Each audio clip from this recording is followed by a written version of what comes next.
Andekan sampean itu jadi wali, sebetulnya saya bilang andekan itu sulada bisa saja wali betul, tapi kayaknya kok belum meyakinkan. Andekan dulu, urutannya andekan dulu. Kalau sampean jadi wali, itu nggak tahu bedanya antara ayam itu melahirkan telur atau telur lahir dari ayam dengan ayam itu lahir dari batu. Itu nggak tahu bedanya. Apalagi Nabi. Nabi itu malah nggak kepikiran kalau itu ada bedanya. Kenapa? Ketika kamu percaya kudroh azaliyah sing ghairu mahsurah, kamu percaya kudrohnya Allah Ta'ala itu tama sempurna, itu kan sampai mesti berpikir, memangnya ayam bisa bikin telur? Memangnya telur punya kemampuan apa untuk menjadi ayam? Jadi sampai tahu betul kalau ayam itu tidak ada kudrohnya sama sekali, tidak ada kemampuan sama sekali untuk melahirkan telur tercipta jadi ayam. Artinya apa? Meskipun sesuatu itu sudah adi, sudah biasa, tetap yang ada adalah kudratullah, bukan hukum adat yaitu ayam menelur. Sehingga seorang nabi itu, misalnya Nabi Soleh ditanya, apa bukti mujizat kamu? Saya minta unta keluar dari batu besar ini. Dari Nabi Soleh, ya nggak apa-apa. Karena beliau itu tahu betul ketika unta lahir dari unta, itu memangnya unta bisa apa? Memangnya unta iso gawe unta, ayam iso gawe telur. Semua itu ada kudroh azaliyah, ada kudrohnya Allah. Nah wali dan apalagi nabi itu tahu betul itu. Sehingga nggak ada bedanya. Misalnya para nabi sampai tanya, ayam bisa melahirkan telur, apa batu ini bisa melahirkan telur? Ya jawabnya bisa. Sehingga ya betul lah. Terus ada Nakotu Soleh itu keluar dari apa? Batu. Dan Nabi Soleh biasa saja karena beliau memang nabi gitu. Rasulullah ketika sahabatnya kelaparan, diundang Jabir, masakannya sedikit. Ya beliau bilang ini masakan harus jadi banyak. Ya banyak, untuk orang sekian ribu cukup. Ketika sahabat kurang air di padang Sahara, sahabat bingung nyari air, Nabi malah sari, masyhur. Sari. Ya santai aja ketika beliau dilapuri kurang air. Ya sudah minum air dari sini terus. Fana ba'al ma'wi baini asobi. Karena Nabi itu orang yang tidak bisa didikte oleh hukum adat. Sehingga tak terus ayam ini bisa melahirkan telur, berarti mungkin. Kalau batu enggak melahirkan telur, enggak mungkin. Itu kamu bilang ini mungkin, ini tidak mungkin. Itu kita kalau di matolek kan diajari. Padahal mungkin tidak mungkin berdasar hukum adat, bukan berdasar kudrohnya Allah Subhanahu wa ta'ala. Nah, orang-orang yang sudah begini masalah rezeki juga gitu. Pokoknya sepenting para pangeran musuh di barno pangeran. Artinya sudah sepenting muamalah be Allah. Makanya ada cerita seorang Habib, dia nggak punya pekerjaan, terus setiap hari dia sholat, tiap pagi ngantor. Ternyata dia ke musola atau ke masjid sholat. Terus kata Habib itu, ya Allah, semua orang yang kerja engkau gaji, maka saya ya harusnya engkau gaji. Itu ya terus suge, tapi bukannya ditiru boleh. Jadi dia apa ngantor ya ora di kantor, ngantor di masjid sholat. Tapi ini nggak boleh gaya-gayaan yang sudah makomnya seperti itu.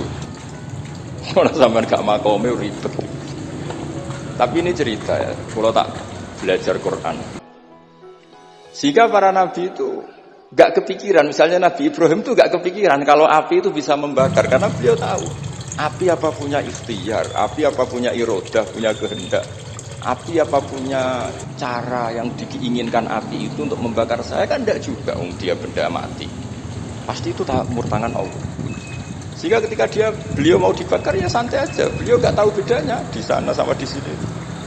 Semua nabi itu begitu. Ma kunta tadrimal kitab walal iman. Makanya semua nabi itu rata-rata ummi itu ya pokoknya sudah begitu.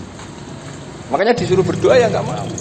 Kata malaikat Jibril, saya Jibril untuk nolong kamu, tidak saya butuh kamu.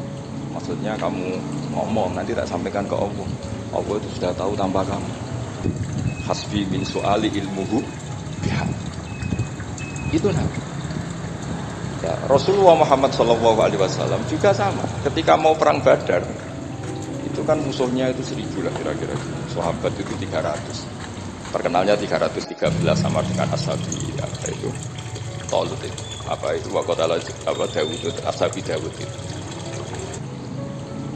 Itu Nabi ya santai saja.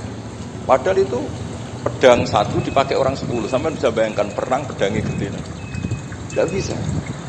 Tapi Nabi karena diutus Allah ya jalan saja. Dia santai. Karena bagi Nabi itu nanti ada kudratullah. Betul.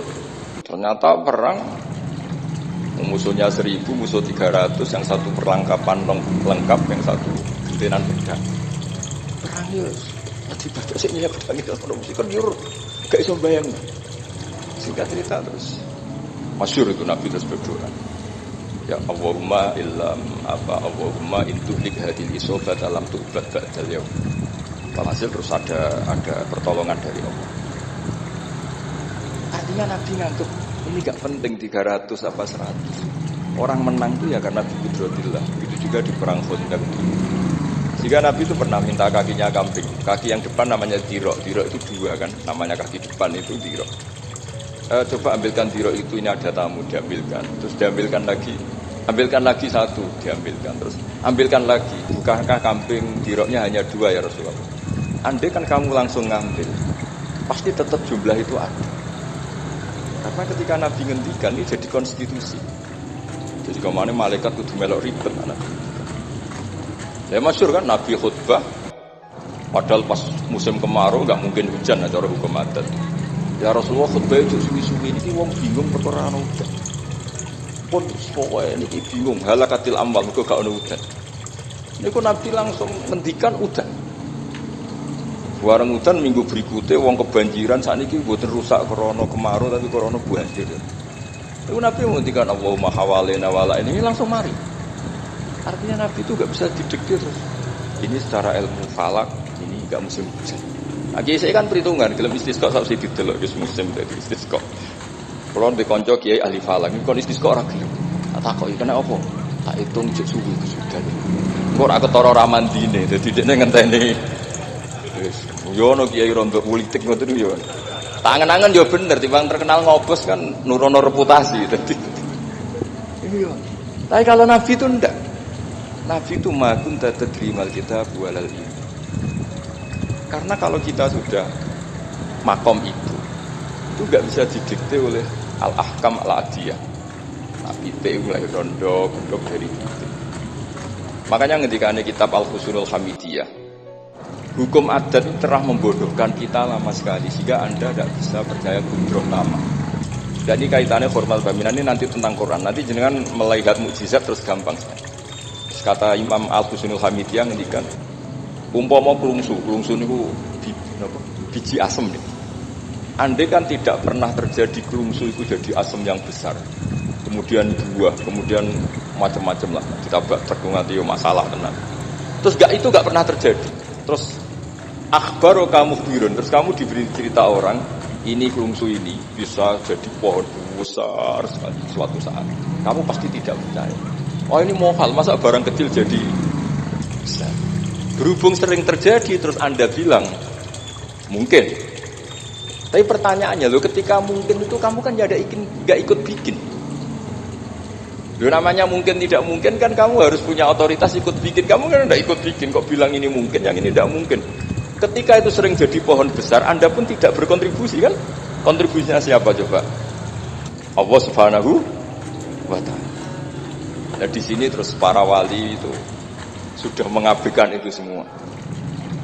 Jadi ya Nabi kalau mau mi'raj ya sudah terbang saja.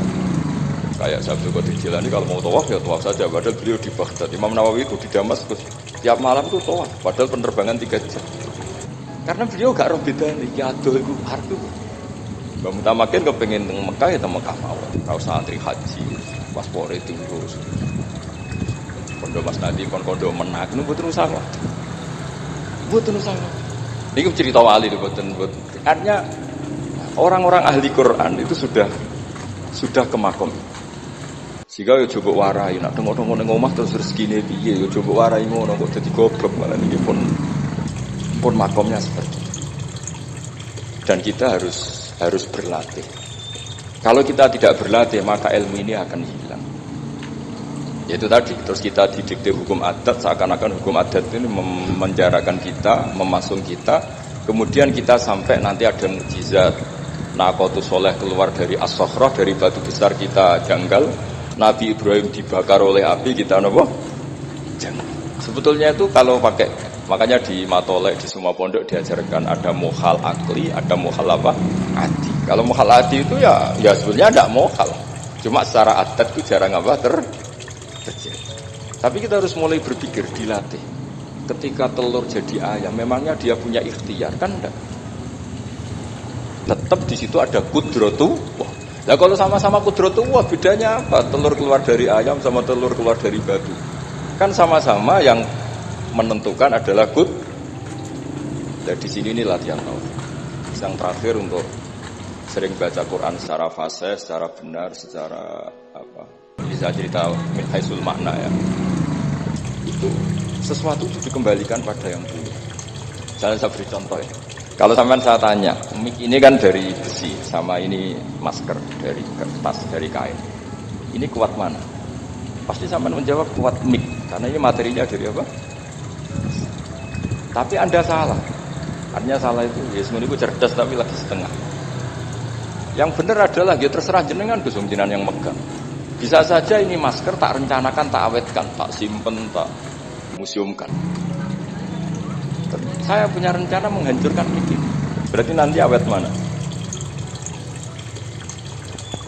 Dinosaurus itu konstruksinya lebih kuat, tapi Allah menghendaki habis-habis. Pitik sing ngono isa nganti. Nah, kira-kira seperti itulah hukum Allah. Makanya agama itu apa? Jadi ya mambiati malakutul lisa. Agama itu berkeyakinan kalau ya terserah yang punya. Jadi kalau di depan agama, kamu tidak bisa bilang ini lebih kuat dibanding ini, tidak bisa. Tetap terserah yang punya. Jadi kalau jenengan cerdas betul ditanya, mic ini sama masker kuat mana? Terserah jenengan. Atau kalau enggak, wallahu a'lam. Karena memang, iya, apa artinya ini lebih kuat, tapi saya punya rencana menghancurkan. Tapi ini lemah, tapi aku punya rencana tak awetkan. Nah, seperti itu harus dilatih supaya kita terbiasa iman itu bilbayinah dengan argumen-argumen yang kuat. Karena memang syaratnya iman menurut banyak ulama ya, lam yakunil ladzina kafaru min ahli kitab wal musyrikin munfakina hatta ta'tiyahum. Jadi sehingga semua rasul itu punya kecakapan itu. Makanya nanti kalau suatu saat jenengan dekat ajal, dekat apa, itu harus begitu juga dilatih. Ketika saya hidup ya tidak bisa mengatur kehidupan saya, cara kerja jantung, cara kerja organ tubuh kita. Sebenarnya kita hidup kan hidup saja, kita tidak tahu kenapa hidup. Tapi sawangannya nak wis mangan menjaga kehidupan. Sawangannya nak wis berobat menjaga apa? Kesehatan. Tapi kita bisa apa di depan kudrat Allah?